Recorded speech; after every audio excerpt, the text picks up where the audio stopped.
Welcome to the Black Duck Revival Podcast. I'm your host, Jonathan Wilkins.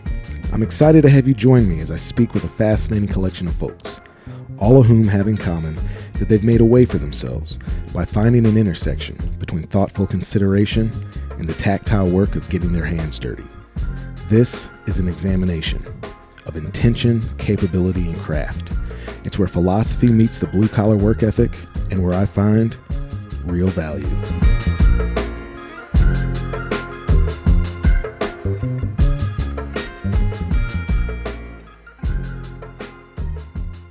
The Black Duck Revival Podcast is brought to you by our friends at Hunters of Color, a 501c3 dedicated to the mission of fostering a more equitable and inclusive community for hunters.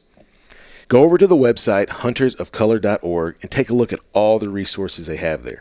They've got a new community platform you can engage with, and I invite you to take a look at the 5 different tiers of membership that they now have available.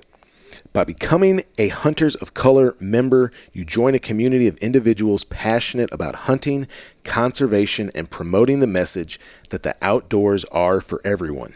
As a member, you'll have access to exclusive events, educational resources, and mentorship opportunities that will help you develop your skills and connect you with like-minded individuals. You'll also be supporting the mission to make hunting and conservation accessible to everyone. Join Hunters of Color in building a more inclusive outdoor community and experience the connection to nature and land in a supportive and welcoming environment. You belong here. You can check out all the good work they're doing over at huntersofcolor.org.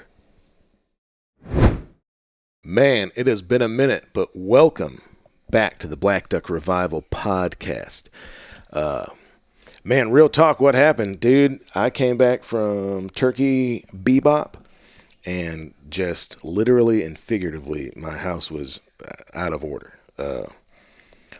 Just kind of stuff was a mess, man. And I know you're going to say, oh, it's because you left for a month. Well, yeah, it's because I left for a month, but it's because I left for a month without having some stuff in place. I did some stuff wrong, and that was hard on my family. And, man, I kind of fell off the wagon as far as, like, just imbibing too much. And, man, just have really had to spend the better part of the summer trying to get my shit together. So I think I've done that. I think I'm back on the right track. I think I'm pointed north on the compass there. I'm sure it will falter again, but man, I'm super excited and really looking forward to a lot of the stuff that I'm going to get to do this fall and winter as far as taking Black Duck Revival in not necessarily a different direction, but I think a bit more of a refined and focused one. We are going to have some really cool hunts that if you're interested, I'd love to have you on, but we're also going to do some other stuff. We're going to do some cooking classes. We've got a decoy making class. And truthfully, man, I've got to travel a ton. So I'm going to be all over the place, which is like a big passion of mine. I really like seeing this country, you know, from a vehicle, from the driver's seat of a vehicle, and then getting to hang out with really fascinating people and hunt with them and cook with them and learn their stories and try and understand them just a little bit better. And I'm really excited to be able to bring you folks into the fold with that more. So more information with that will be forthcoming. Hunt dates and classes and all that stuff should be on the website by the time this episode goes live. But something that kind of helped to get me out of this funk, this stagnation that I found myself in was a trip I took a couple weeks back to the high desert of northwest Utah.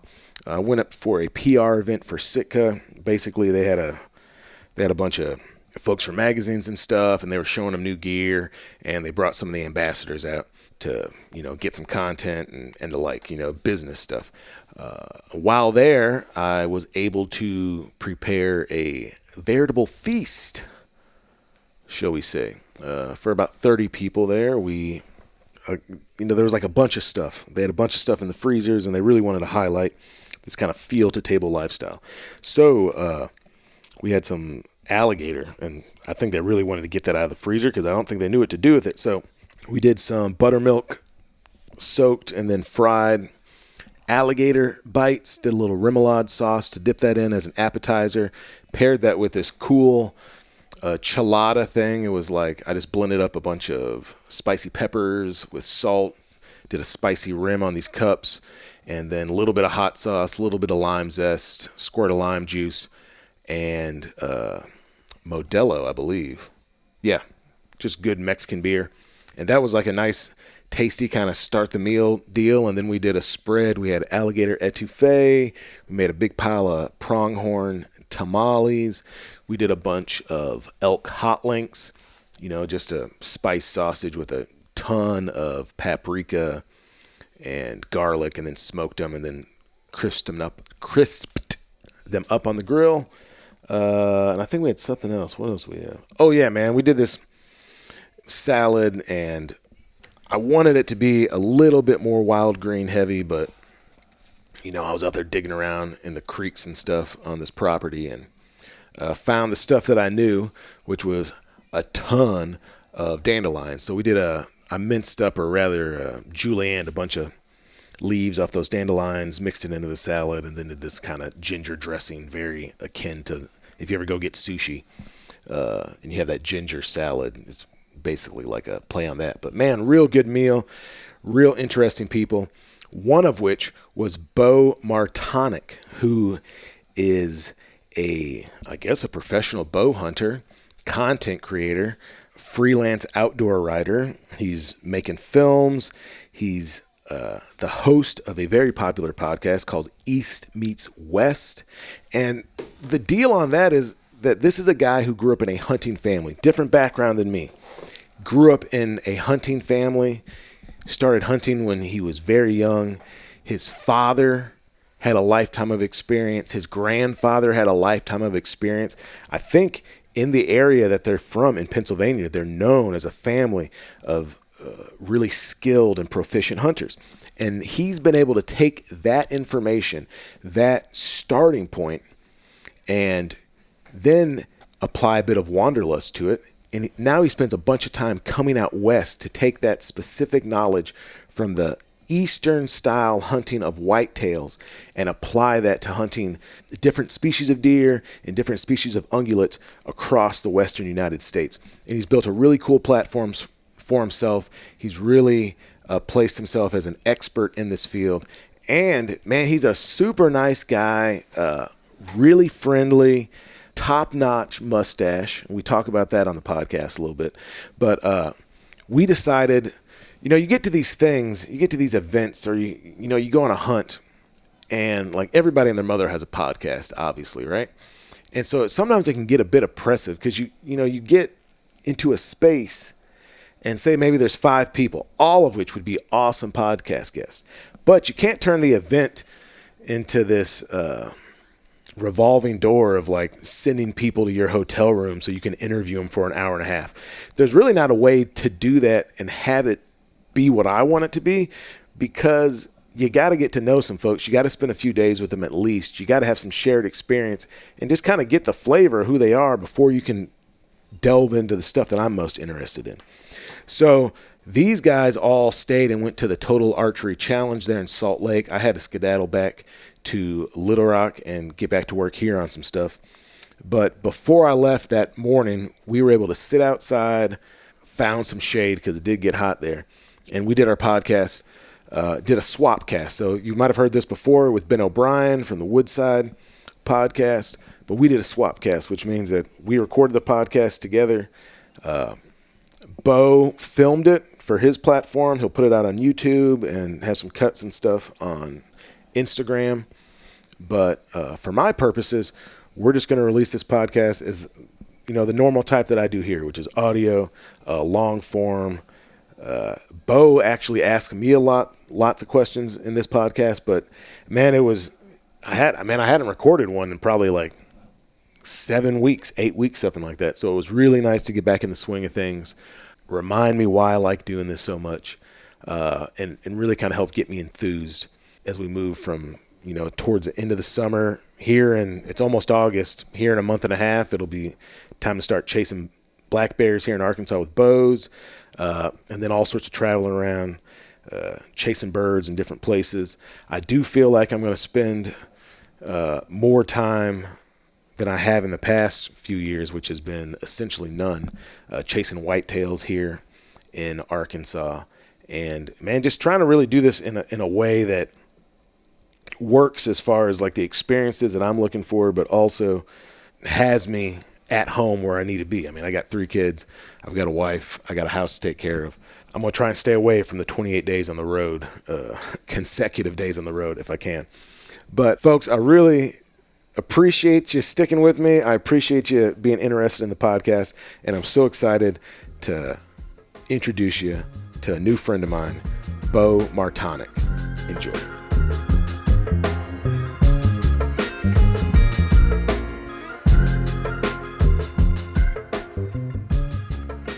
Hey everybody, welcome back to the Black Duck Revival podcast.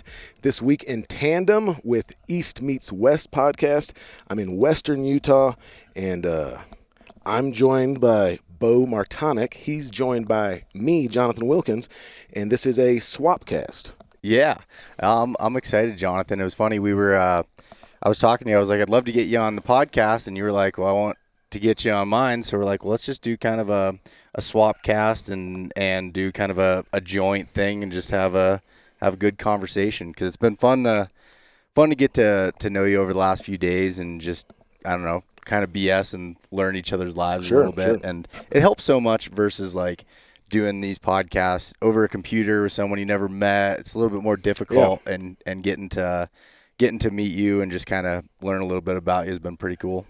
Yeah, man, it's been a cool couple of days. I think other folks are staying longer. I got to get my butt back to Arkansas, but yeah, man, it's I would say this, man, like these sorts of events, right? Which like I guess this is a PR event, right? For Sitka's shooting some content, and they got some media folks and all that stuff, and it's like it's still weird for me, you know, like to show up to a place and, you know, like be listed, like, you know, they've got like a call sheet and it's like talent, ambassadors, media. It's I'm getting more comfortable with it. I kind of hope I'm never all the way all right with it. You know what I mean? Like, I don't want to believe my own BS, but it's really awesome to get to come to places like this, man. Like just pristine habitat, beautiful. I mean, that in itself is a privilege, man. Yeah, no, it totally is. And I'd never been to Utah before. I've been all over the western states and been lucky to I love traveling out here and seeing things. And Utah is really beautiful. It's a cool place, man. I hunted here in like late season for elk, and it was like all snowed in, you know, which was really cool because the critters stand out like, whoa, you know, and like I've been doing some Western hunting the last few years, but like I don't have Western eyes, you know, like just people pick up these things that like I never would have seen it, you know? Yeah. I hunt at home, I hunt real tight stuff, you know, like you're not getting a 50-yard shot where I hunt. Yeah. So it's you know, like I like being out of my element enough. Like I don't want to be like completely floundering, but it's great to be places and kind of learn new skill sets and realize that like you could never hunt all of the cool stuff in this country. No. Right? You couldn't hunt all the cool stuff in the state you live in. No, you can't. No, it's funny, like, so one thing I've learned, like, from Western hunting for the last, I don't know, 8 years or whatever I've been doing it for, is it's actually helped me a lot back home, even though, like, the landscape's so much different. You know, my cousin phrased it in a way, he's like, when he's hunting mule deer in the open country and watching how they bed and they shift beds and do that, he's like, what our whitetails are doing at home, it's just all woods and you can't see them. You know, it just kind of gives you a different perspective, and you can see how they're using the terrain, the landscape, where a lot of this stuff when you're in the thicker woods, like you're at in Arkansas, where I'm at in Pennsylvania, it's just like these deer and these animals are just like, a lot of it is assumption of like what they're doing versus you can get more confirmation by looking through glass and stuff out here. That's a really great point, because I don't know if I'd categorize it that way in my mind, but yeah, absolutely. I'd say like with turkeys, you know, that's what I'm coming out west mostly to hunt. I've taken like one elk of the year out here, but in Utah. But everything else I've done thus far is, I killed a pig in California, I guess, a few months ago. But it's turkeys, and like this, you can like watch them. You know, like I've never seen a turkey while I was turkey hunting in Arkansas. Yeah. You know, but like Until they're right there. no, Yeah. I mean never. I've never seen a turkey when I was trying to find one in Arkansas. Oh, really? Yeah, I've never killed a bird in Arkansas. Okay. You know, like Yeah. we've got terrible populations. You know, like Arkansas is not in good shape with turkeys. I'm becoming slightly more proficient, but I'm not Will Primos or anything. You Yeah. know? And like it's no, I went like 1,000 miles away to get a bunch of turkey experience in because that was kind of like my best way to catch up. Yeah. I wasn't going to do it at home. You know, it's I've only turkey hunted out west one time, and it was kind of by accident. I was bear hunting in Montana and ran into a guy that was a listener to the podcast and was like, "Hey, we shot a turkey way back in here in the mountains," and he's like, "We're going to be leaving. If you guys want to go, like there's turkeys there." Mm-hmm. And, basically gave us a spot to go back in and check out, and went back in, and my brother was a Montana resident. He had a turkey tag, and I called in a Miriam's Tom for him, and he ended up killing it. And it was so cool to see that, and I'd never even seen a Miriam's bird before. Dude, there's something else with those white tail feathers. They like beautiful. It looks like they're glowing when they get backlit by sun. It's almost like this pulsating glow. Yeah. No. Do you chase turkeys a lot in Pennsylvania? Yeah.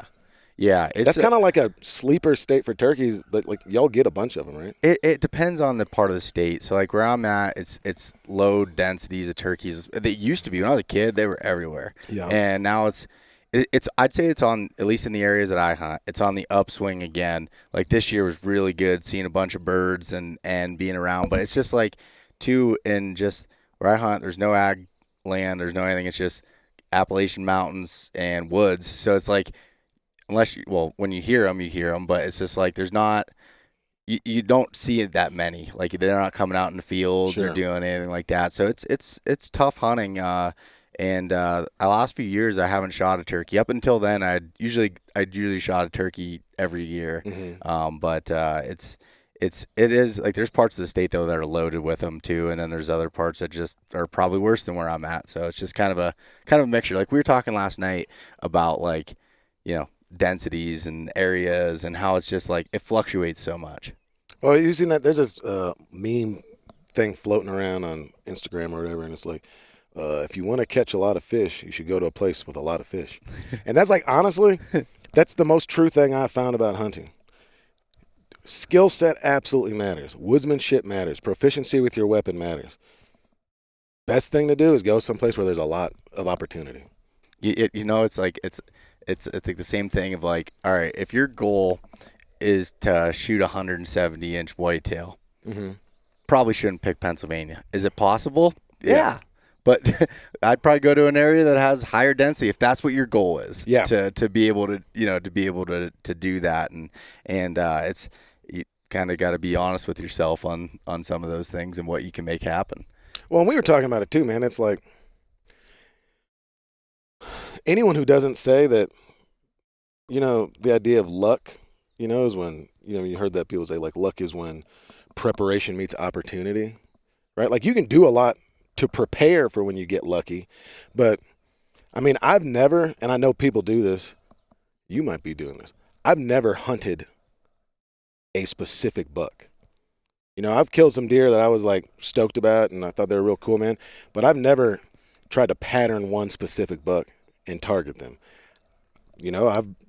I've had most of my success during the rut, which is like, dude, a lot of people forget that like you're hunting animals that they're acting totally different than they would the other 11 months out of the year, right? Yeah. So like, I don't know if you want to call that luck, but that's something kind of out of your control. Now you can pattern that stuff, and I just put myself in a position where I thought there would be deer coming through. I read sign, and then I tried to, who we got coming through here? Hey-o. But yeah, man, I mean, like, I feel like I've gotten lucky a lot, Yeah, and I guess this is the way I'll phrase it. So I have targeted specific bucks, and it's worked out a few times. Mm-hmm. It's definitely not like the regular where I've been able. Does it feel different if you get that? Yeah. Get that animal? Yeah, it does. I wouldn't say it feels more special, but it feels different. It's cool to like, okay, this was a deer that I was really trying to figure out. But I will say, like, at least in the areas that I hunt, like I said, in the big woods, there's not primary food sources necessarily from they're going to these fields or anything. There's definitely a ton of assumptions that have to line up to make that work out. And then the way I look at the rut is I think the rut, I don't know if I'd necessarily call it luck. Luck is definitely a part of it, but I think it's like you get in these spots and it's like being patient and just like waiting it out. Like it's like picking a good spot but you also, I know people that'll just like pick a random tree and it, it works out too. So it's kind of a mixture there, but they're definitely not in their right brains. They're thinking with a different part of their body than their brains at that time. Yeah, man. And it's, that's also, like, I don't use trail cameras, right? Mm-hmm.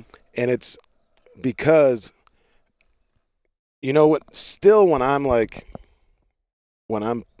hunting, and I'm like, I want there to still be some magic to it, Like, I remember telling my dad when I started hunting, because I didn't grow up hunting or anything. And I was telling my dad about, like, bow hunting deer. Because the way I started hunting was, like, bow hunting deer, basically. And I said, man, it's like unicorns. You can be paying attention and not hear anything and turn around and there's like this, everyone's had that. There's like this doe just like looking up at you and you're like, how did you show up here? And I love the magic of not knowing. I mean, look, I'm trying to put myself in a fortuitous situation, but I love that ultimately it's not in my control. And I still get like a little giddy, like when one comes within range and I'm like, I picked the right spot. I read sign right. I didn't know what was going to happen. And like I'm stoked about does coming through. I mean, I'm stoked about big bucks. I've never killed like biggest deer I've ever killed was the first deer I killed. Really? He was. I mean, how old were you then? 27. Really? Yeah. I bought that bow. I told you that same one I'm hunting with. Yeah. Where did I get it? It was like a $400 setup, and it was like 4 arrows, the case, Oh. Ugh. Oh, we had a dog come through. Yeah, that wasn't cool. Might have to ask this lady to get her dog. Dude, yeah, that's a whole nother situation. Yeah.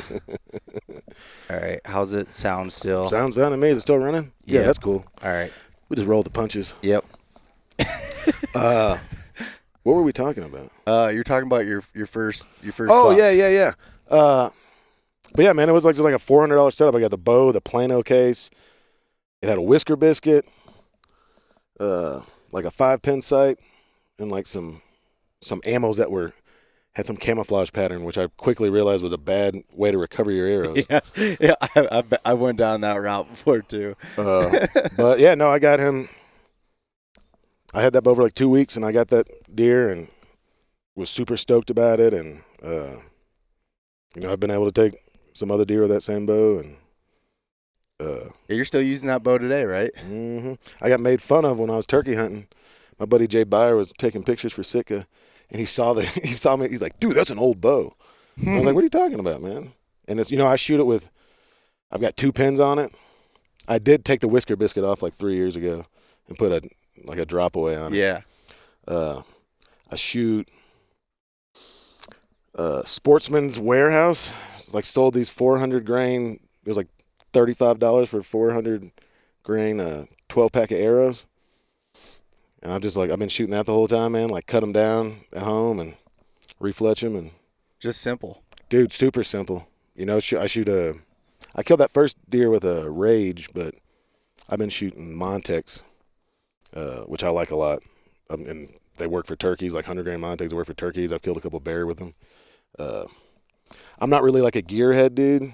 I like to find something that works, and if it's don't change it unless there's a reason for it. Yeah, no, that totally makes sense. And like, so I'm the when it comes to I've become a gearhead, mm-hmm. and I've said it before. It's like that there's a detriment to that of like learning new equipment and getting comfortable with it and doing everything. When we were talking, when I was up in Alberta, I was sick of hunting at Jim Hull's place, his outfitter up there, and he was like, he's like, I know when the killers come into camp because they got these old bows that are worn in Yeah, the yeah. strings. He's like, they know their setup is basically what he's saying. He's like, Sure. they know. He's like, someone comes in with a brand new bow, there's not a scratch on it, looks pristine. He's like, I'm like, how is this gonna work out? Bit more of a dilettante, perhaps. Yeah, it's just kind of interesting, but Well, I also know like my limitations. Like, and I guess this has changed a lot as like the proliferation of Western hunting. But the buddy that kind of showed me the ropes and got me on a hunt, he was like, dude, it's completely unethical to shoot over 40 yards. And I wouldn't say that that's the case. Like I've seen lots of people that tack stuff. Like there's a whole bunch of people here that could ethically shoot an animal at 75 yards, I'm sure. yeah, Chris B. Yeah, I can't. Yeah. I mean, I know I can't. The furthest I've ever been from an animal and taken one successfully in a bow hunt was 25 yards. I've killed everything inside of that first deer. I killed at 12 yards. I killed a bear at 5 yards.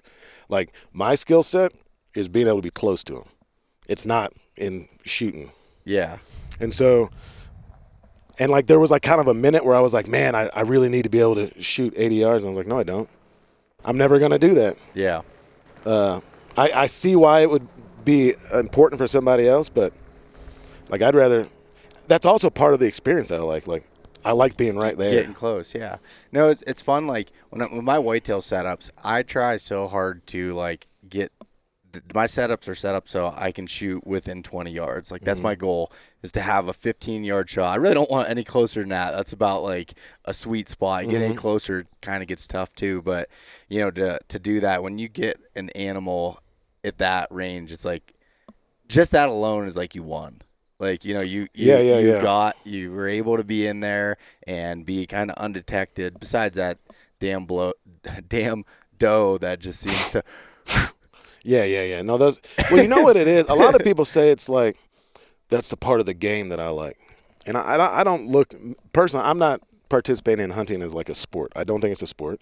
It's not a game to me. This is like a part of my life. This is how I feed my family. This is like how I get sustenance and personal validation and all this stuff, right? And I, not to like hippy dippy it too much, but like I'm mostly known as like a waterfowl guy, right? Like a bird guy. I'm super interested in animal vocalizations. Like I spend a ton of time learning to run a duck call, right? Same thing with like a specklebelly call. Same thing with like mouth diaphragms for turkeys, right? I love the communication. I love the back and forth. And what I'm really trying to do is like enter that world. It's not that I'm necessarily, I guess, I don't feel like I'm trying to beat them. I feel like I'm trying to convince them. You know what I mean? Like when you're calling ducks, and you break ducks up in the sky and they come down and you call them all the way in, man. Like you kind of entered a different wavelength or plane for a second, right? Like it's a, I don't know, transcendental is even a little too intense maybe, but that's what does it for me. Like you know what I think about that bear I got this year? I think about looking up and seeing that bear like just basically walk to the tree I was in. And it wasn't the loosen the arrow at it. It was that chunk of time when it made it 30 yards from over the knoll where I couldn't see to where it was right there. That was like so special. And I was watching that animal be a bear. Yeah. I mean, that bear had no idea I was there. I saw, it was like fly on the wall. I got to see something special and magical that like most people where I live aren't going to see, No, and that was interesting when you were talking about that bear story with me, and I wanted to kind of talk about that because it's so interesting. You were talking about like your woodsmanship skills with bears, whether you want to admit it or not, is pretty serious in my opinion, as far as like that's nice to say. Yeah, the way that you look at it, and kind of describe about that, like because you'd killed 2 bears with your bow, right, in Arkansas? Yeah, the last couple of years. Yeah, and so how are you kind of doing that with like the thick timber and woods and just like bears can be anywhere. Yeah, so like most bears in Arkansas are killed over bait. There's like more than 2 zones, but there's essentially 2 zones that are basically huntable. Zone 1's up in the Ozarks. That's like where northwest Arkansas is and stuff. And the Ozarks have a ton of private in holdings, right? So there's like all these people that have cabins and 10 acres and stuff within the national forest. Mm-hmm. The Ouachita is where I hunt, which is a different, mountain range in Arkansas that runs from like basically like outside of Little Rock into the Badlands in Oklahoma. And there's not all those in-holdings. So up in Zone 1, baiting is legal. And the reason baiting is legal is because it's hard to kill bears. And for 20 years, they were taking like 20 bears a year in Arkansas, and they need to take like 500. Yeah. So anyway, so I'm down in this place. All that to say, I'm at a place where like there's no baiting, right? So that automatically makes it a lot harder, right? It's also a low-density animal. But just like the fish thing, first thing to do is go where you know there's bears. Like, I know they're in the Ouachitas. I know they're not going to be in the Delta where my duck lodge is, right? Yeah. So go to the place where they're at, right? And then it was just walking. That's all it was. It was walking and going places. Like my buddy Clay Newcomb was like, dude, they're going to be in the thickest, nastiest stuff. So when I first started trying to find one, I just hunted the most miserable stuff. I took it a little bit too literally. And I just hunted the most miserable stuff, and I walked, and I walked, and I walked, and I looked for sign. It took me 13 days to find a pile of bear scat. And, like, I was getting a little worn out. You know, I mean, Yeah. I'm averaging 10 miles a day. I'm driving 3 hours to go hunt and then driving 3 hours back at night and then turning around and doing this, like, day after day. But, so I hunted all year, never saw a bear, and I basically just learned a bunch of places where they weren't. And then I went back and kind of refined that and didn't get one the next year. And then I went back again, and I was getting my butt kicked. It was opening day. I felt like I was getting my butt kicked, and then I ran into one. And that was luck. Like, I came across a bear. But last year, what I did was I had keyed in. I'd figured out they're not going to be where there's pine trees. They're going to be where there's food. They're going to be where there's white oaks. They're going to be where there's black gums. That's where they're eating where I'm at, right? And so I just walk that stuff, try and be quiet, try and play the wind a little bit. I'm looking for trees. You can tell when they've been up in a tree. They'll climb a tree like a squirrel and walk. And I've seen them do this. They whip right up there. They walk around the branches. They eat the acorns off the branches. If they haven't hit the ground yet, that's their food source. That's how they enter that state of torpor. It's not true hibernation or whatever. But Yeah. And then I'm looking and I'm finding bear poop. And I probably kicked open 200 piles of bear poop when I was hunting this year. I'd kick it open and be like, how long has it been there? And I'm like, well, it's pretty freaking dry up here. The water holes are dried up. That thing, it's not going to stay moist for as long, and I'm just trying to figure that out. But basically just do that, find the freshest poop you can find, and then hang out. Yeah. And I did that. I had two. I didn't even tell you this because I missed a bear last year before I killed the other one. I was down in this spot, and I was just getting worn out by mosquitoes and whatever, man. I was about to take a picture for Instagram of just like this bear mark tree where it got up and scraped. And I hear something, and like you just keyed in, you can tell it's something of size. And just coming out of this gunch, just like growed up stuff like greenbrier and poke and all that stuff. I see the shape of a bear, right? And I was like, oh. And then I saw another one, and I got scared because I was like, that's a mama and cubs. I was like, I'm up. And they're like 30 yards away from me, and I still can't see them clearly. Were you in a tree at this point? And I was on the ground. Man. Okay. And these two bears popped out, big bears. I mean, big bears where I live. I'd say 300 pounds each. Yeah. This was so cool, dude. They came out. I'm 25 yards from them, and they'd start wrestling. They're playing, man. I mean, it's amazing. They're like wrestling, playing. One gets like laying on its back, and then the other one gets up and like kind of goes back to the thick stuff and his feet around. And this one's just like laying on his back and looks like Baloo or something, And anyway, it's thick. Long story short, I got drawn back on one, and I was, couldn't make it happen. So when I was trying to release, when I was trying to, let down, I bumped the trigger and I shot an arrow straight into a tree root. Like buried it, right? I was like, dang it. But they didn't really booger. So I got another one on there, and I like took my time and I lined up, and I had like a spot, like probably about a beach ball spot to shoot through. It was 23 yards. Like I felt like I could make that, right? I took my time. I shot, and I heard whack. And I was like I hit something, right? But the bear just like stood up, or he was already standing up, but he kind of like went forward a little bit and just looked around and then went back to doing his thing, right? And I was like, what is going on? And so I had three killing arrows. And so I tried to shoot another one. And then he like boogered off. He like jumped because that one made a big smack. And he jumped off and he ran up 20 yards from me, clear as day, nothing in between us. I got no more arrows, right? And he never like saw me. He just sauntered off. So I go down there and I'm like, dude, I'm going to have to trail this bear or whatever. I find both the arrows. There's no hair. There's no blood. One's in a tree. One's like down in this dry creek bottom. Long story short, I replaced my broadheads and somehow I messed up and I put 85 grain broadheads on this thing instead of my hundreds. And they just flew wonky. And dude, you want to talk about soul crushing. I'm like, I just had that many opportunities and like at 20 yards.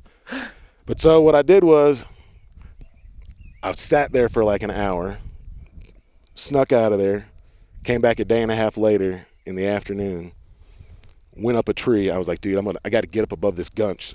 So take that out of my equation. Yeah. And I just sat in the tree, man, and I read a book. And I got like to the last page of the book and I put it down and put it in my little pocket on my vest there. And like a minute later, this other bear came out, and I got like a great shot, which is like I'm totally fine with, man. Like I had some failure. What would have really messed me up is if I had put a bad shot on that bear. Yeah. But I learned a lesson too, right? Like I just like one little mistake, and it's because like I'm using the same arrow setup for 10 years. Like all I got to do is swap the broadhead. It's the exact same thing. It's flying the same. Like I got the inserts in. They line up with my veins. However, I've learned how to do it. But yeah, man, I just like grabbed the wrong thing, and then I'm like back at the truck, and I'm like looking. I'm like, dude, an 8. Oh, I'm like, and it's like it was preventable if I had been a bit more thorough, and so it was like a lesson I learned that was harmless. Like no bears were hurt in the making of this hunt, right? Yeah, no, and I mean that's good on you to keep after it and keep like trying, because that's a soul crushing thing of like just like everything, like say you go into that and you feel confident and then you just feel like at the lowest of lows, like I can't do anything, at least that's the way I get sometimes. I would have had to stop hunting for the season if I had found blood. I would have been done. Yeah. And two, so there was another point in that when we were talking before, you were talking about kind of hunting that middle of the day, even when it's hot. Oh, Bear 30? Yeah, Bear 30. Yeah. What's Bear 30? Well, and I've talked to Josh Boyd about this, and he's hunting like Montana and stuff, and it seems like it's true. And like Bear 30 comes from Clay Newcomb. Like I was talking on the phone to him the day I was driving up, and I did get that bear, and he was like, "Yeah, man, Bear 30, you're on it." But anyway, just for my anecdotal evidence, I'm not. When I started going, I was like doing it like deer hunting. Like I'm out there an hour before sunrise. I was never seeing bears. And I've come to the conclusion, and this is other people have said this, I'm repeating other people's information, but like I'm not going to sneak into the woods to bear hunt before the sun's up because I can't see anything, and I think I got way more of a chance of bumping a bear, right? It seems to me that they're very active, especially in Arkansas. Like season this year opens up on the 13th of September. It'll be in the 90s. Seems to me they're like pretty active in the evening, right around, that first light. They're going to go and bed 300 yards away, like from their acorn patch or their berry patch or whatever, and chill. And then maybe 2:30, 3 o'clock, start getting late afternoon, they might come back out and, start feeding again. So it seemed like my efforts were better concentrated. Like now I still like feel like I'm missing something if I'm not out there. So I'm talking about like 10 o'clock maybe head out there. Yeah. And then hunt till dark. But it's just like I was looking at something on your Instagram page, talking about like, do you want to put miles in or do you want to put good miles in? Yeah. Like I can go sit out there from 5:30 to noon, but I think my time would be better spent from 10 o'clock to 6:30.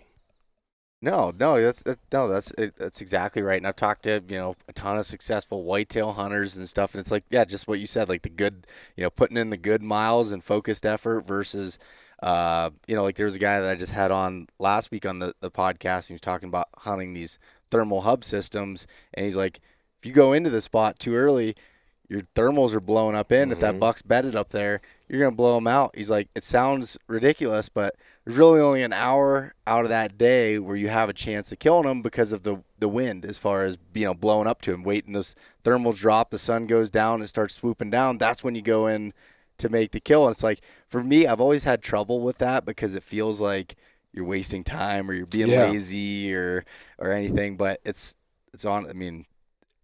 just kind of taking the facts or what's thrown at you and using that smart versus just trying to, manpower it or, outwork it, essentially. Well, you know what? I mean, look, I still enjoy that part of the hunt, right? Like, I really, really like walking in the woods and finding small things that are new to me, right? Like, oh, man, that's the first time I found some owl pellets. Oh, man, that's the first time I found, like, a chinkapin oak, right? Like this kind of acorn. Or, I mean, like, I'm talking about, like, boy in a creek type stuff. I love it. Like, oh, here's a little pool in the middle of the Ouachita is like this big, and there's crayfish and stuff, and I can tell in the algae where the raccoons have been scraping their hands trying to catch these. Like, I love that stuff, right? Do all that stuff before season. Spend all day out there stinking up the woods before. Figure out, get some idea what's going on. Like, all that walking around and being in these mountains and stuff, like, I was trying to get down in the bottom, like way down in the bottoms, like hollers where I'm from, that's what you call it, right? Yeah. And the way this piece of land is, man, is, and I'm trying to talk around this. I don't want nobody to know where I'm hunting at. But it's like you start up top high, right? And then if you want to get down to the bottom one, it's hard as hell. Like, you're sliding down scree slides or like, I mean, I'm trying to figure out where to tie ropes. It's like gnarly, right? Probably not safe and smart. But the wind and the thermals are doing something completely different on the top. Like, it's going up in the morning, right? Yep. But you get about halfway down that mountain and it starts to go down, especially if there's a body of water that's pulling. Yes. Right? There was no way because of the one side of it was landlocked by private. The best way to be coming downstream and walk up against the thermals. I couldn't. And it's like, dude, I could bust my tail. And all I'm going to be doing is broadcasting my scent down the middle of this holler and just frustrating myself. And you know what? When I killed these bears, I killed them up top.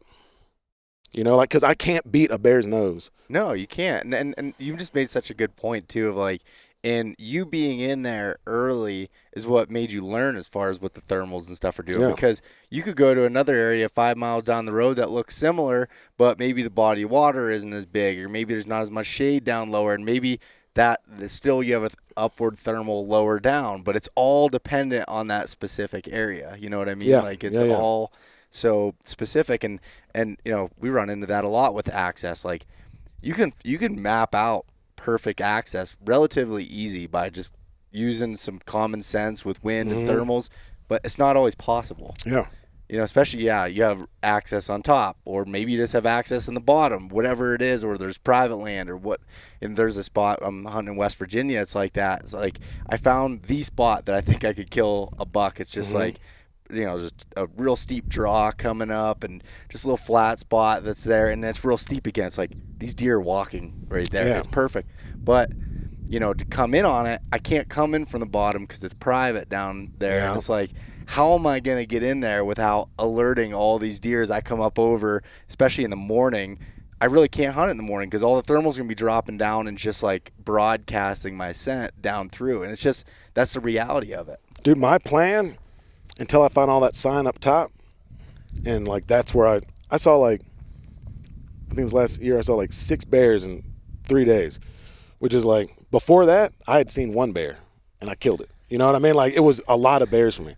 My plan was to get down in that bottom like 3 days early, get down on the downwind side and camp down there and wait for opening day, man. Yeah. And like, just, dude, I've had real good success, like, just in life, just doing stuff that other people don't see any value in. Off the wall stuff. Dude, like, I bought that old church that I turned into a lodge, man. Like, that was an old rotten shithole to most people, right? I mean, that's what it was, But there was like a story there, and like with effort and like some intentionality, I turned it into something that, like, other people see more value in now, right? And is exponentially more special to me. Yeah. Right? Like, being like, man, I really want to try and like spot and stalk a bear in the woods with a bow. Like it's a low success activity. Like there was no validation from it for years. But the most validating parts of it are not getting the bears. The most validating parts to me were figuring out where the bears were and seeing them.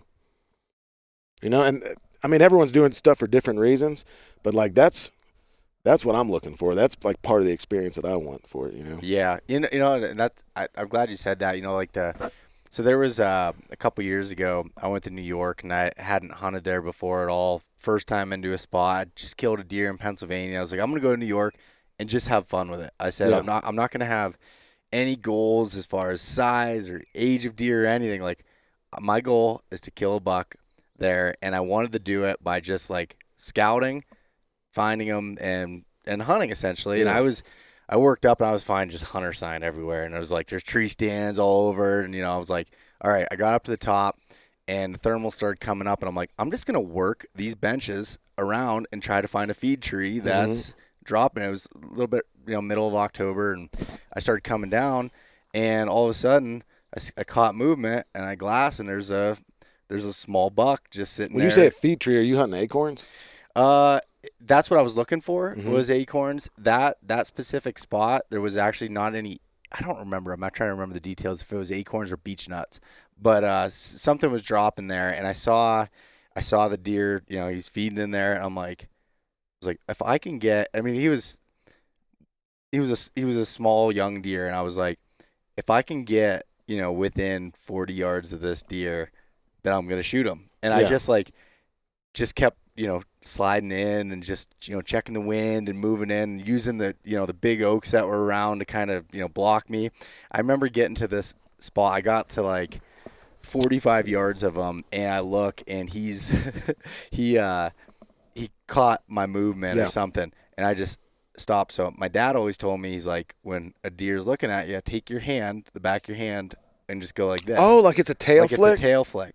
So I did that, and then I tucked behind the tree, and I just gave a couple of soft grunts, and I'm just like peeking around. I can't see his face at this point, and I see his tail just start, he got comfortable again. And it's a young deer. It might not have worked on an older deer, but he just got comfortable again, and I just watched him feed and coming up, and I got him in range, and ended up drawing back, shooting, putting a perfect shot on him. He went down over and died right there, and I was just like, this was awesome. And I quartered him up and packed him up in my pack and packed him out to the truck and just that was it. And I was like, that was so fulfilling to me. I had just 2 weeks before that shot the biggest buck of my life, and then I just shot the smallest buck, and they both meant the same thing. It was a totally different scenario and just fun to try something new and learn and challenge myself to do that on the ground and stalking in. And it was it's also fun. saying like where your proficiency has taken you, right? Like I always tell people that like for duck hunters, Arkansas is kind of like the mecca for American duck hunting, right? A lot of cultural value there, a ton of pressure, and I actually I don't want to see anybody else when I'm hunting if I can help it. Like I'm not looking to interact with other hunters, any of that junk, dude. Like I want to pretend there's no one else. I'm Daniel Boone, right? Like that's what I'm trying to do. And what the competition factor in Arkansas has done is that your proficiency level in like your duck IQ, if you're hunting public land, just incredibly pressured.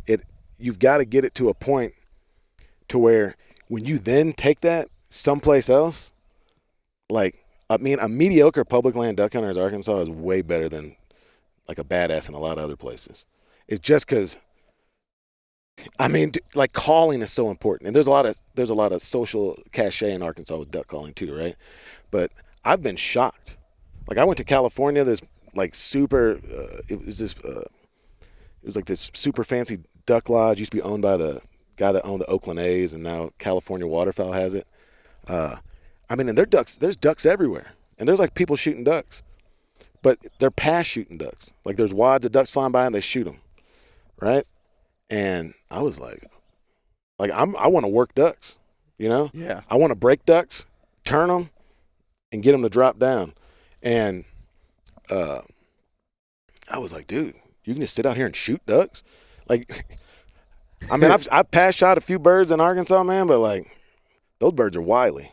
They're at the bottom of a migration line where they've been harassed. And there's a tree behind every Yahoo in Arkansas, you know. Yeah. But like I get a lot of validation from.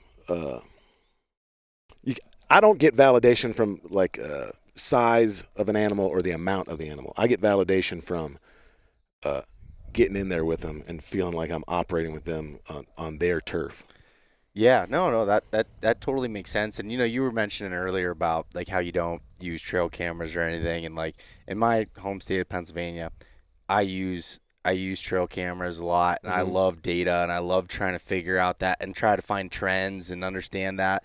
And that's where I think like that New York hunt was so special to me, because it was like I just took like I do love doing that, but at the same time sometimes I just want to go just hunt, and take a different approach to it. And I have a lot of buddies that are the same way as you, of just like I want to just be surprised, and just use read sign and just and when something comes in and I shoot, it's like, holy cow, this is amazing, it worked out. That sort of surprise where like when you're running a lot of trail cameras and stuff, a lot of times you're like, oh, there's that buck, you see, and they each have their kind of own places for me personally, and a different fulfillment factor when it. Well, it's a personality type too, man. Like I'm a person that like I think I'm really like internally self-reflective, but I am not like a numbers analytical person. Like I went to college, I was a humanities major. Like I was like reading and like interpreting the why of stuff. Like in high school, my junior year algebra teacher, because you had a choice senior year to take math and that. He was like, dude, if you take math, you're not going to graduate high school. And like some people are comforted by numbers, and like if you do this, then you do this, you'll get that result. And that doesn't comfort me. Yeah. You know what I mean? Like trying to work hard and get good at something, and then like trusting my gut and my heart. That's what like makes me feel good, And yeah. And then I get a ton, like obviously I do a lot with like wild food and like cooking and teaching people that stuff, and I get a ton of validation from like preparing good meals with stuff and sharing that with people that I give a shit about, because it's like it's being able to share. I mean, most of the people that I hang out with in Arkansas, like they don't hunt. They've got the only exposure to like wild game they have is through me, and like it's incredibly validating to like be watching our kids play, and we're like all dadding it up there with our little short shorts or whatever, and drinking some beers and eating some venison sliders or whatever it is, man. Like so to me, man, like the hunt's never really stopping. Like it's all part of it, right? Yeah, no. And first of all, for anybody listening, like I was lucky enough last night to have one of your meals. Oh yeah, we had some grubs. Man. Oh man, that was incredible. I think that's so awesome how you do that and take such passion. I saw you over here picking some stuff that was like, what were you doing there as far as like for the meal? Well, so I just like went down to a creek. But that like comes in. See, that's where like you're talking about woodsmanship, right? Yeah. Like we're out here. I don't know what you would call it. I mean, this is like stuff I'm not familiar with that much. It's like aspen. It's you got a mixture of like aspen groves and high desert. Is that what it's called? So it's like, where you're probably gonna find stuff is where there's water. So I just like go down to the creek in that little Elantra that I rented, and like there's all sorts of stuff that you could eat down there, right? There's like tons of dandelions, which like the dandelions that we're used to are European invasive. Like American native dandelions are very, very small. So like I go pick some invasive dandelions, right? I pick this stuff. It's called like Milna, which you could really make teas and stuff out. I didn't use it. Some of this thistle you could shave down, but it's like just that. So like the salad was like mixed grains, chopped iceberg, like this ginger dressing I made, and then like a bunch of just chopped up dandelion in it. And it rooted you, not to go too far into it, but like roots you to the place that we're in. This idea of terroir. I'm real big in like cooking critters with the stuff they eat. Like take duck. You ever processed acorns and eaten acorns? No. It's a pain in the ass, but it's like worth it, and it's cool to do. But you have to like leach the tannins out a bunch, and then you like roast them. But man, like you take a wood duck, you take the legs and thighs off a wood duck, and you braise that down, and then maybe like mix it with a little bit of like Parmesan Reggiano, some sort of hard cheese, right? And then like some like coarse ground acorns, right? Because that's what they're eating. If you kill a wood duck, you can pop the acorns out of their throat, right? And you stuff that in like a little very simple, just eggs and flour pasta dough. Make a little ravioli, right? And you give someone a plate of that, right? That hits way different than like, I got a bunch of beet sticks made. See, you can already tell how I feel about that. Like, that hits real different, And it's like, it's very connecting, and it's very grounding. And like, you could really get self-righteous about it. And like the French term would be terroir, right? That's what they talk about, like with, like you grow this specific grape in this soil type, the terroir of it, the terrain, the dirt influences that thing, and you taste it, right? Like that communicates. So like if I serve, like we met 2 days ago, right? Yeah. And I like to talk, and we've been talking, and and the beers and stuff, whatever, right? But like, if you want to know who Jonathan Wilkins is, man, like that meal I gave you, that communicates who I am. It communicates what's important to me. It communicates the food that I feed my family, like how I sustain myself and the people that I care about. It's like how I put stuff together. Like that's a way to communicate who you are. You're telling a story with that, right? Yeah. And that's important to me, man. And it's not always the thing that gets like the clicks, but it's the thing that makes me happy, and like be able to be okay with being away from my family, when I feel like I should be wiping diaper butts or whatever. Yeah, and also like one thing is like kind of unique this event that we're at specifically. We have some media people here that are non-hunters. Sure. And I think that really speaks to them as far as being able to see, just watch you, in the kitchen. That was like 100 degrees yesterday. They don't have air conditioning in these Utah places, evidently. Yeah, apparently not. Probably because it was covered in like 8 foot of snow a month ago. Yeah. But just like seeing the amount of time that you take into doing this and making these special dishes, and that's super cool. And I didn't realize that you had done that like everywhere, as far as like trying to cook the game or whatever that you have with some of the surroundings or what they're eating. Look, and not always. No. I'm not saying I'm making that every night, dude. No, I know. But you know what? Like a lot of nights, like this is like one of my kids' favorite meals, man, is like I'm busy. I got 3 kids, man. I got stuff to do, right?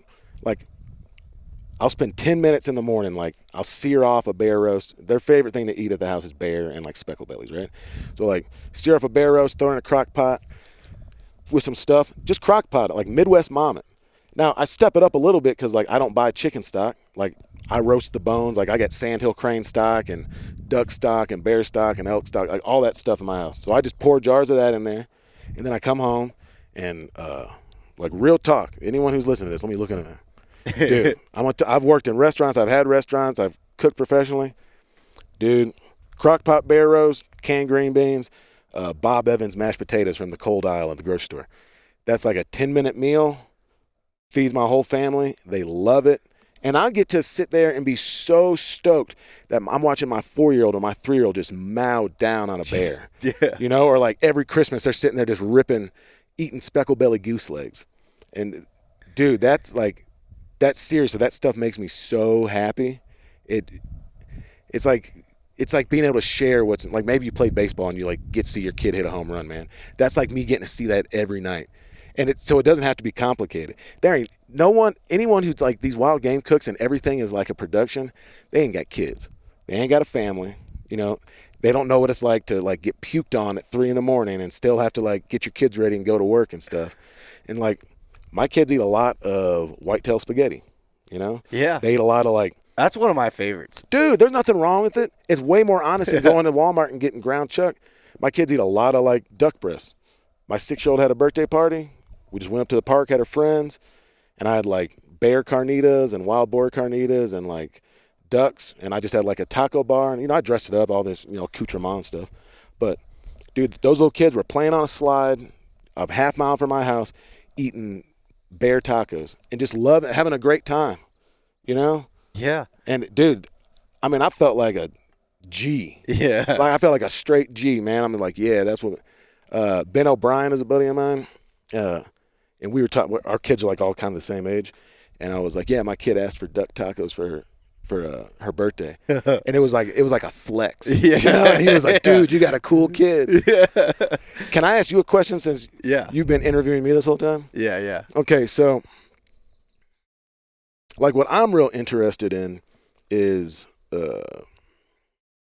like with this hunting space, what's kind of interesting to me is like folks that have like, you're essentially creating your own brand, right? I mean, it's not essentially, that's what it is. Yeah. I've got Black Duck Revival, right? You've got East Meets West. Some people, like, their entire brand is their name or whatever, right? Like you got like Dudley or whoever it might be, right? But for all intents and purposes, man, this is like a very non-traditional way to make a living, right? Yeah. In many ways, it's very fraught because, like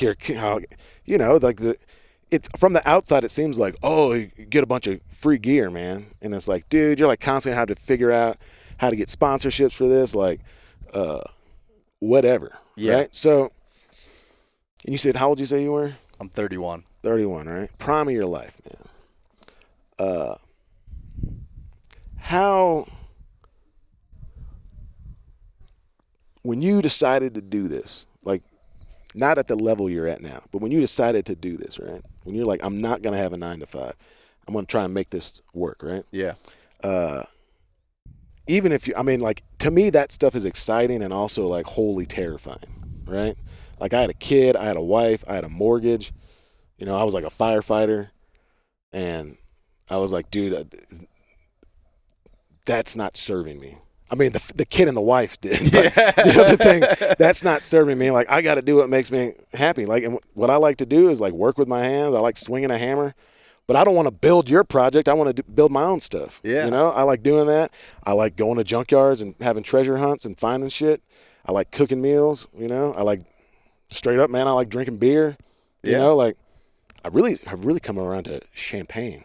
Really? Oh, dude. You're a champagne guy. Dude, you wouldn't think it. You know what I really like? Some champagne. I like sparkling rosé. Okay. And, we were talking about, too, man, like, what have I got to prove, man? Yeah. Like, I've done a bunch of hard stuff, dude. That stuff tastes good. Yeah. But anyway, like, when that hit and you're like, I'm going to do this, man, like, what gave you the confidence to say, like, I can go, I can blaze my own path. I can make my own way? I guess for me it was like I started to see there's a couple different things there. I had a little bit of confidence build up when I started seeing people asking a lot of questions, or like when it started, my podcast was really about like trying, and it still is, finding adventure. Like, how do you define adventure, which can be going to like the most epic place in Alaska, or it could be finding adventure in your own backyard and figuring out how to do that. And when I started getting messages from people that were like, man, like, you helped me, plan my first Colorado elk hunt. I've never been east or west of the Mississippi. Like, it was so, eye-opening. I spent all year getting in shape for it. I was eating cleaner. I was just like, become better man or woman at home because of all this and this discipline that came with it. Like, I just felt good about that. And honestly, as far as like making it as a living, the only thing that I have, I'm not really talented at anything, but what I am, I feel like good at is not quitting at anything. Yeah. And I felt like that if I spent enough time doing this and just learning and crafting these things over time, that I could do it. And if I just didn't quit and just kept okay, something didn't work. All right, I need to shift a little bit. And then just being myself and doing that thing for a long period of time, I was like, I don't see how it doesn't work.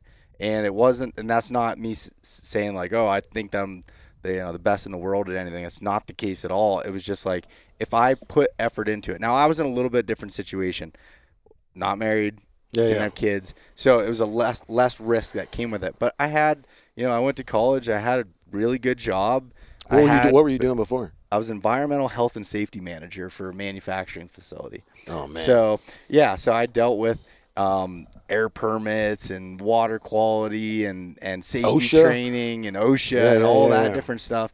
And honestly, I really didn't love doing that at all. Yeah. And I understand that, like, you're not always going to love the things that you do. And, like, what people see of what we do are like the highlights of it. There's, like you said, there's so much risk that's involved with it. Not knowing, you're not just getting a paycheck every 2 weeks, and like, you know, 1 month might be great, the next month might be terrible, or year to year. And it's like, but for me, it was like, I need to at least give this a shot and just go all in on it and see what I can do to make this life fulfilling for me and what I want to do. And that's just kind of how I took it. And honestly, you know, as analytical as I say that I am, there wasn't a whole lot of analytical. If I would have really dove too deep into this, I probably would have talked myself out of it. Sure. Because there's a lot of unknowns, and it was more of trusting my gut that I could do it and figure it out. Dude, that not quitting is. Now I will say, dude, like you do have to know when to walk away from something, and I've had to do that many times, right? But like I think that's kind of one of my skill sets, man. Is just like endurance. Yeah. Like, dude, I roofed houses for a long time, man. Like I worked in kitchens for a long time. I've been on some hunts with like dudes that are way younger than me and in like way better shape. But like those cats ain't never like hauled shingles for 16 hours for $100 a day because they didn't have food to eat. Like they're like that blue collar. I got lots of issues with like, you know, like how unhealthy a lot of blue collar like construction environments and stuff are, dude. But like, man, them sons of bitches are tough. And those dudes, like, you know, I worked with, you know, rednecks in Arkansas, man. You know, like, and I'm not saying redneck as a pejorative. I'm talking about like country dudes in Arkansas, right? I was the only one up on the roof that had a college degree, right? They thought I was a goofball because of the books I talk about or whatever, man. But like those dudes worked and they were tough and they didn't stop because they were uncomfortable. Yeah. Right? Like they didn't stop because they weren't necessarily being treated right. Like I've never had a job where I was working in a positive environment. I've only worked in jobs where it's like dudes yelling and cursing and like wanting to fight, and like that's most of the jobs I've worked. Yeah. But I work them that way because like I could not stand to be in an office. I did it for like 6 months and I couldn't stand it, dude. Like it just like sucks the soul out of me, man. I like being outside, you know, like this sounds weird. I love waking up. You ever been like, have you ever like run a sledgehammer all day or just like been running a fence hole digger and like you wake up the next day and like your hands are like cramped? Yeah, you can't even get them open all the way. Dude, I felt like I earned it, man. You know, and I'm seeing the detriment to it, man. Like I've taken a beating, dude. Like I'm sure that abuse I've put on my body. Like when I started roofing houses and stuff, like no one was wearing a face mask. Yeah. You know what I mean? Like you're just breathing in whatever. But man, like there's also this thing where life is so finite and so completely unpredictable. And like especially working as a first responder, man. Like, and not to be morbid, but I've seen so many different ways that people died. I mean, just think of the most graphic stuff, think of things you couldn't think about. Young, old, everything, man. You got no control over it. Like, I've seen lots of people that probably deserve to die that lived to 100, and I've seen great people, innocents, just, you know, someone hits you on the highway and you're over, right? Yeah. Like, why not try and live the most fulfilling life you can? Like, and look, you're talking good months and bad months. I've never had a great month. I'll be straight up with you. I've never had financially a great month doing this, man. But my kids, I think that what I'm showing my kids is super valuable, you know? Like, that's not where fulfillment comes from, you know? Like I can't go buy my family a $500,000 house, but I can buy a foreclosure and bust my ass and remodel that thing, which is what I did. And I put my family in a nice house. You know what I mean? Yeah. By working hard. Like, that's where I can bring value to them. You know, like, I can't afford, and I'm not like impoverished or anything, but like, I can't afford to go like spend $500 on a sushi dinner with my wife. You know what I mean? But I can bring her home something that no one else she knows gets. Yeah. You know, and I can cook that up for her and I can serve it to her and say like, I love you and I value you and like I value this thing and I want you to have it because they're all important to me. Yeah, and you can say that without even saying it in a way. Yeah. Like and you can do that with whitetail spaghetti, man. One thing that I had learned from definitely. I mean, I learned a lot from my dad, but like one of the things was, and it wasn't even that like he came to me and told me this. It was just from watching it. You know, as a kid, I don't remember this because I was so young, but he worked at a place where he was working 16, 18-hour days, never home, and he wasn't there when we were growing up younger. And he finally made a decision like, I'm not doing this anymore. Yeah. And he started his own business with some buddies of his, and just grinded it out. Took a giant pay cut to do it, and just like make that thing happen. And seeing that, and now like and he spent so much time in the woods teaching me, and like that's where I learned most of my stuff was through him. I've been super lucky. No, I've heard you it's several times already. You've like referenced, dude. And isn't that, and like you don't have kids yet. I mean, you kind of get it, man. But like that's some real powerful shit, right? Like that's what being somebody's daddy is supposed to be. Yep. And I said this to somebody the other day. I can't remember who, man, but like I've almost died probably 6 times, right? Like real close, like just doing different stuff. I mean, like nothing illegal or anything, but like I've just like thought it was going to be over, right? And I can tell you, I know what I thought about, and I know the last time it almost happened. I know the last time I was in a fire and it was like so hot, and I was like, this is starting to hurt. Like I got gear on, and like when your tip of your ears burn, dude, like you're in bad shape. It's like 1,200 degrees in there. You got to get out, right? And I know what I thought about when that happened. When I was crawling out of that thing, pitch black, all that smoke, and I was crawling out, following the line to try and get out before this, because we thought the house was going to go, like blow. And it was my wife and my kids. It wasn't how much money I had in the bank account. It wasn't what Joe Schmo down the block thought of me. I mean, like we're all consumed with like, what does this person think of me? Like, how am I coming off, man? But like when it comes down to it, and people there's all these deathbed confessions of people like, oh, well, I wish I had loved harder and I wish I had worked less.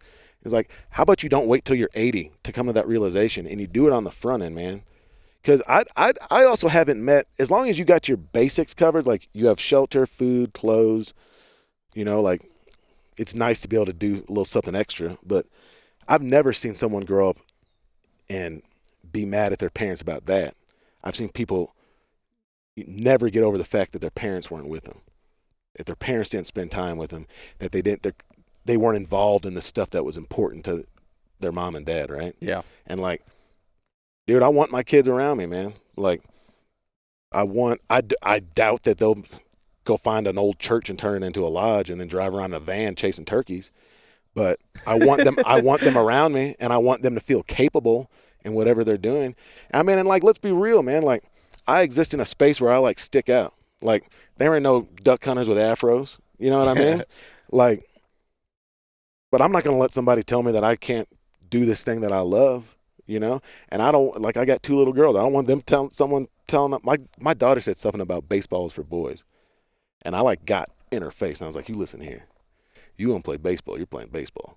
Now, if you don't like it, that's one thing.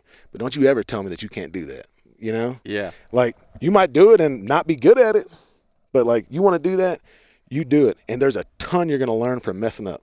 I've learned way more from not getting critters than I have from getting them. Yeah. Yeah, I would say, like, the toughest seasons when it comes to, like, deer hunting or whatever are the ones I learn from the most than the ones that work out, the first day or whatever. I always joke about, like, elk hunting. So it took me 4 years to kill an elk. Mm-hmm. I came out, and first time was a 7-day trip. You're just coming out and scouting public and hunting? Just hunting public, going in, backpacking, truck camping, the whole deal. Sure. And second year, I went 10 days. Third year, I went 14 days. I still never killed an elk. My 4th year, on the first day of a 14-day hunt, I killed my bull. And I was like, oh, my gosh, like, that's crazy. Got it done the first day. I said, that's day 40. Yeah. That wasn't, and it might have been the first day of that year, but there's a lot of time. Longer than that, man, because you were rethinking everything that went wrong. Why didn't I do this? I mean, like, dude, that stuff lives in my head. And honestly, it eats at me until I can get over it. And, like, probably to a little bit of an unhealthy level. Like, I should be able to let it go a little bit more. And I can once I've, like, gotten over it. But, man, when you got to ride a year out being like, oh, if I'd only done this one thing a little bit different, it stinks, but it also makes the success, like, so much more. The man, I can think of a thing right now where last year I was hunting in West Virginia and I was there by myself and sleeping in a tent, by myself, and I'd run myself down. I was just on a hunt and I decided I was going to hurry up and get down to West Virginia, and I drove through the night and I got sick because my body was run down. And I knew this spot. I found this spot in October, and I was like, if I sit there for 4 days, I'm going to kill a buck. Like, I was that confident in it. Well, then I started, I said I wasn't feeling well, and I was just like, kind of made some excuses on why not to go there. It was hard to get to. Didn't go there. What do you know? I checked my camera. 3 out of those 4 days, a nice buck came through there. And I keep just kicking myself in the ass. I'm like, I didn't leave it all on the table to be able to do that. And it was more of like, what I should have did was took a day of rest. Then went, not saying that, I should have just, grinded it out. I should have been smarter about it and did that. But I think about those things all the time. Whereas, that's such a learning lesson that hopefully if I'm smart, I'll learn from that in the coming years. And when you have those gut feelings, act on them and be able to do that. And I feel like that translates to any portion of your life and anything. And I don't know, man. I love it, and I really try to just like put it all on the table. And like I said, I've been super lucky. I think one of the things with this podcast is I've learned that there's a lot of people, and you said yourself you didn't grow up in a hunting family. Yeah. There's a lot of people that haven't had the fortunate ability that I have with having great teachers and a whole family that did it. And my grandfathers and I was shooting guns way before I should have been. Like as far as a kid and going out and hunting squirrels and doing all this thing and making those steps where like a lot of people don't have some of those abilities and they want to learn it. So it's like if I can help do that and help people experience some of those things, by them learning stuff through, us talking or whatever else or videos that I'm able to do, that's fulfilling to me. Yeah, man. I mean, you're like the world's big brother, right? Yeah. And it's like, dude, same thing with me. Like, I didn't have that. Like, I had like a father who taught me a ton about life and like how to work and all that. But like, my dad wasn't hunting, like we didn't have guns in the house. I wasn't allowed to have water guns until I was like 12, man. Like I couldn't watch The Simpsons. Like my parents were teachers. Like they focused on education, like reading, all that stuff, right? But it's transferable too, man, because like my hunting skill, I've had great friends that have taught me stuff, and I've had mentors. But ultimately, man, like this is stuff I had to earn and get on my own, and I like sacrifice. Like when I did it for the first time, when I just started hunting squirrels with my homeboy one summer, and I was like, I felt it felt something like was missing in my life, and something felt right, and I was like, dude, this is going to have to be prioritized in my life. I prioritize it over financial security. Now, again, I have to have a baseline because I have children to take care of, but like I prioritize it really, like above ambition. Like I guess you could say some ambition is tied up in it. But it's also, I've seen that it's really powerful when someone like, somebody from a city or someone who's like didn't grow up hunting for whatever reasons, right? They're like, this dude, like I killed my first animal at 27. I turned 40 in March.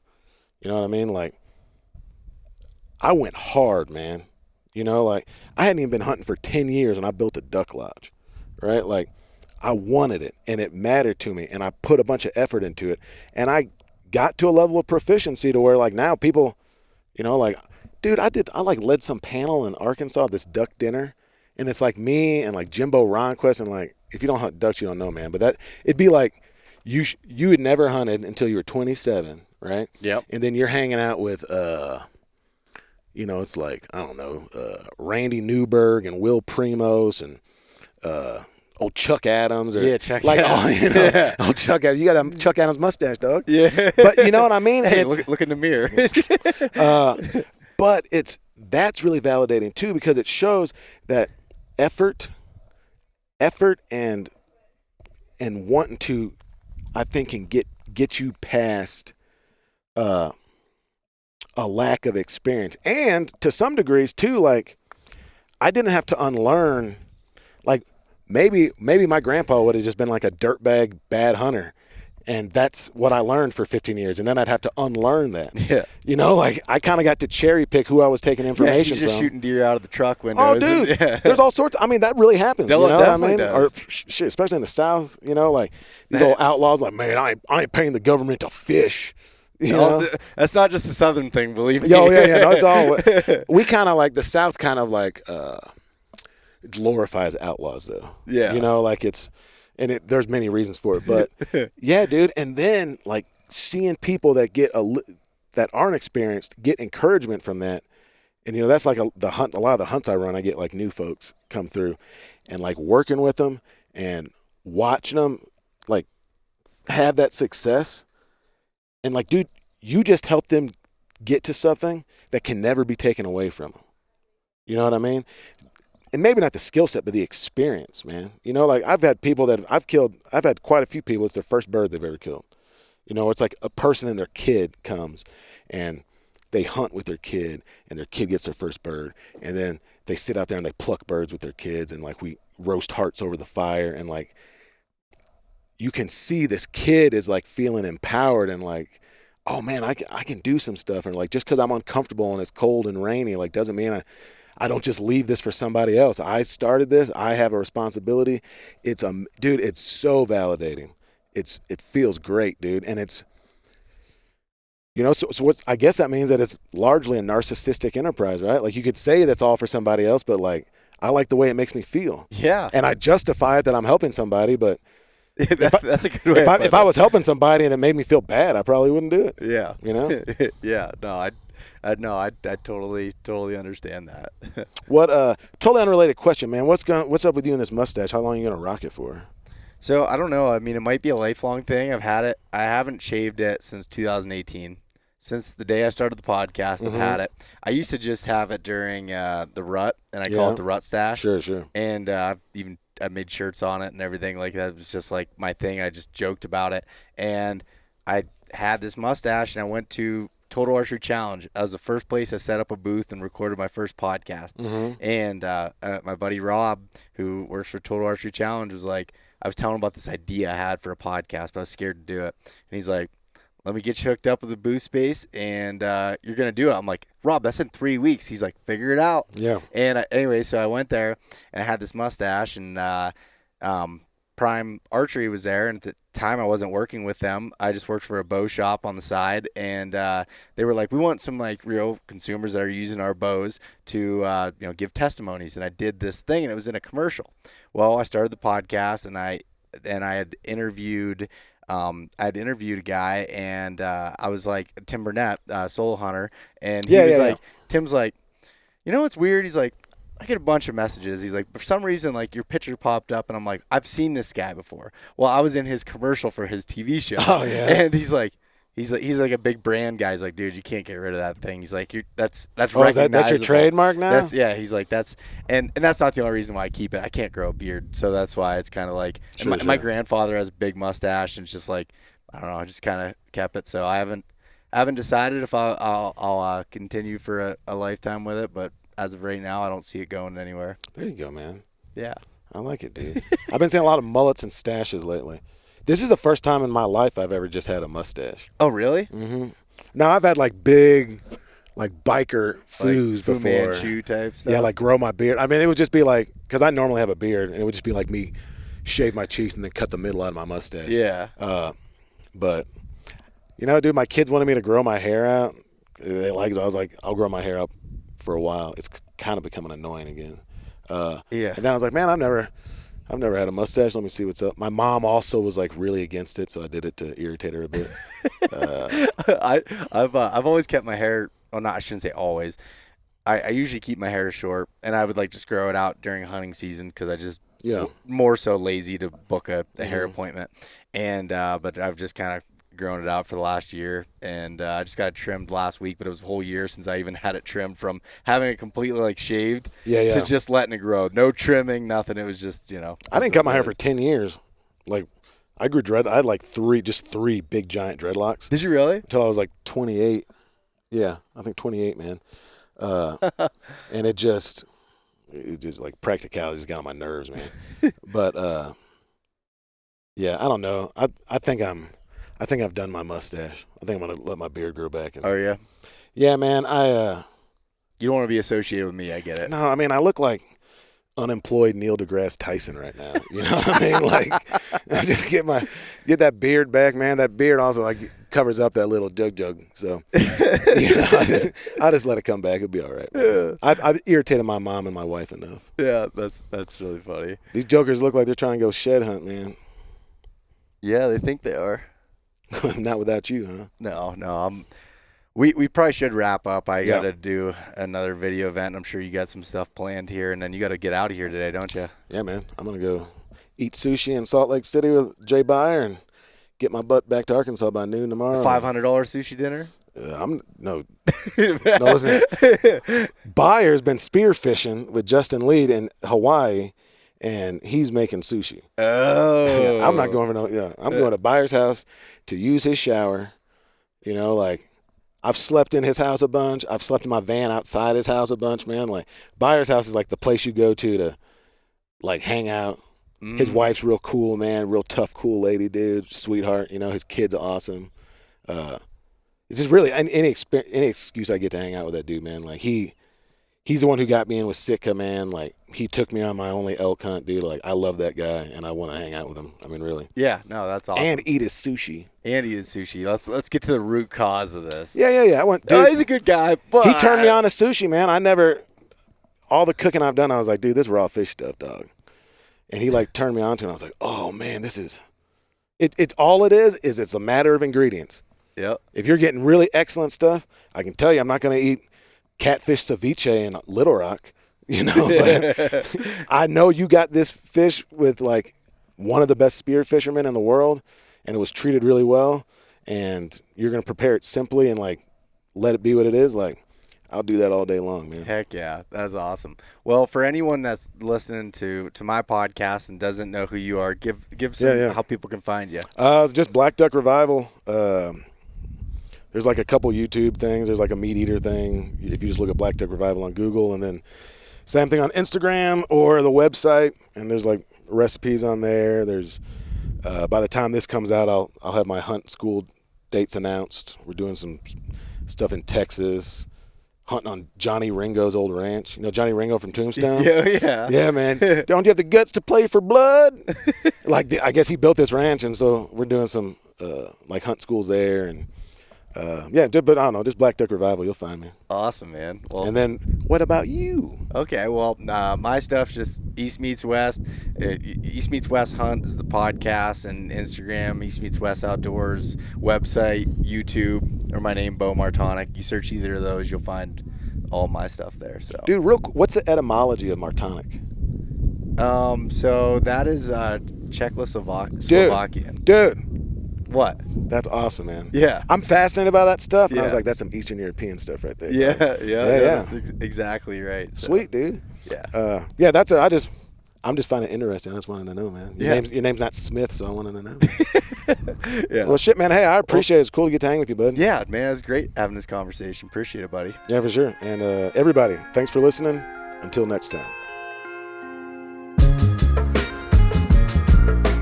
Thank you for listening all the way through to another episode of the Black Duck Revival podcast, produced by me, Jonathan Wilkins, and my main man, Brian Sachs.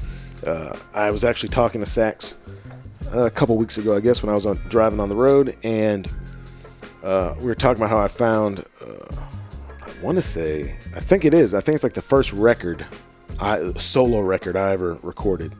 And I recorded it in Sax's parents' basement. And on the back of it, I wrote that. I mean, this is like we were burning CDs, we were photocopying the inserts and stuff ourselves. And I looked at that, and I'll find it and I'll post it. But man, I've been running with this dude for 25 years. I mean, we met each other when we were 14 in high school.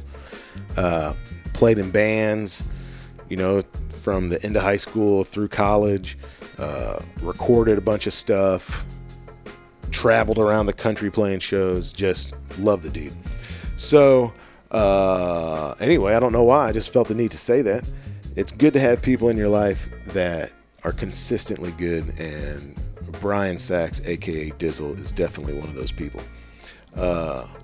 If you want to keep up with me, I'm obviously most active on Instagram. That's just Black Duck Revival. The website is blackduckrevival.com. I'm posting a new recipe on there this week, doing a little bit of revamp on that. And as of the recording of this podcast, I should have some of the hunt dates, or really all the hunt dates and classes I'm going to be offering this year. We're going to do stuff a little bit different. I've got a lot of traveling to do this year. I'm not going to be in Arkansas for as much of the hunting season as I normally am, and I'm excited about that because I think I'm going to get to create and make some stuff that is kind of like the next step in the evolution of what Black Duck Revival is. But we're going to have some cool hunts in Texas. We're going to chase ducks. We're going to chase pigs. We're going to chase sandhill cranes. We've got a decoy carving class coming up with my buddy Joshua Henson. We're going to have a wild game processing class offered there at the lodge, and other opportunities for you guys to get involved and see what we're up to here at Black Duck Revival. So, as always, I ask you, if you enjoy this podcast, please tell a friend, tell an enemy, tell an acquaintance, leave a review on the podcast. That helps tremendously, and it's good to be wanted. It's good to be listened to. I appreciate y'all so much. We'll talk to you later.